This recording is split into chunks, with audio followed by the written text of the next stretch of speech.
കുരിയാട് ദേശീയപാതയുടെ സംരക്ഷണ ഭിത്തി വീണ്ടും തകർന്നു. സർവീസ് റോഡിൽ കൂടുതൽ സ്ഥലങ്ങളിൽ വിള്ളൽ രൂപപ്പെട്ടിട്ടുണ്ട്.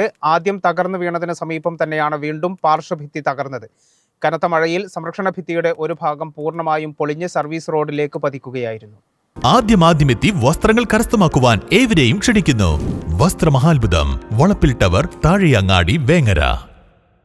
ദേശീയപാത നിർമ്മാണ പ്രവൃത്തി നടക്കുന്ന കുരിയാട് വീണ്ടും സംരക്ഷണ ഭിത്തി തകർന്നു. ദേശീയപാതയുടെ ഭാഗമായുള്ള സംരക്ഷണ ഭിത്തിയുടെ ഒരു ഭാഗമാണ് പൊളിഞ്ഞു വീണത്. നേരത്തെ വലിയ രീതിയിൽ തകർന്നു വീണ സ്ഥലത്തിന് സമീപമാണ് വീണ്ടും സംരക്ഷണ ഭിത്തി പൊളിഞ്ഞിട്ടുള്ളത്. കനത്ത മഴയിൽ പ്രധാന റോഡിന്റെ സംരക്ഷണ ഭിത്തിയുടെ ഒരു ഭാഗം പൂർണ്ണമായും പൊളിഞ്ഞ് സർവീസ് റോഡിലേക്ക് പതിക്കുകയായിരുന്നു. പ്രധാന പാതയുടെ പാർശ്വഭിത്തിയിലെ സിമന്റ് കട്ടകളാണ് തകർന്നു വീണത്. പ്രദേശത്ത് കൂടുതൽ സ്ഥലങ്ങളിൽ സർവീസ് റോഡിന് വിള്ളലും രൂപപ്പെട്ടിട്ടുണ്ട്. ശക്തമായ മഴ തുടരുന്നതിനാൽ സമീപത്തെ വയലുകളിൽ വെള്ളം കയറിയിട്ടുമുണ്ട്. കനത്ത മഴയിലാണ് ഇപ്പോൾ വീണ്ടും സംരക്ഷണ ഭിത്തി തകരുന്ന സ്ഥിതിയുണ്ടായത്. നിർമ്മാണം പൂർത്തിയാകുന്ന ദേശീയപാതയിലെ കൂരിയാട് മേഖലയിൽ റോഡിന്റെ ഒരു ഭാഗം ഇടിഞ്ഞു താഴ്ന്ന് സർവീസ് റോഡിലേക്ക് വീണിരുന്നു. കോഴിക്കോട് തൃശൂർ ദേശീയപാതയിൽ കൊളപ്പുറത്തിനും കൂരിയാട് പാലത്തിനും ഇടയിലായിരുന്നു സംഭവം. 3 കിലോമീറ്ററിലധികം വയലിലൂടെ നിർമ്മാണം നടക്കുന്ന ദേശീയപാതയുടെ 1 കിലോമീറ്ററിലധികം ഭാഗമാണ് തകർന്നത്. റോഡ് തകർന്നതോടെ കിഴക്കുവശത്തെ സർവീസ് റോഡും റോഡിനോട് ചേർന്ന വയലും വീണ്ടും തകർന്നിരിക്കുകയാണ്. കേരള വിഷൻ, തിരൂരങ്ങാടി.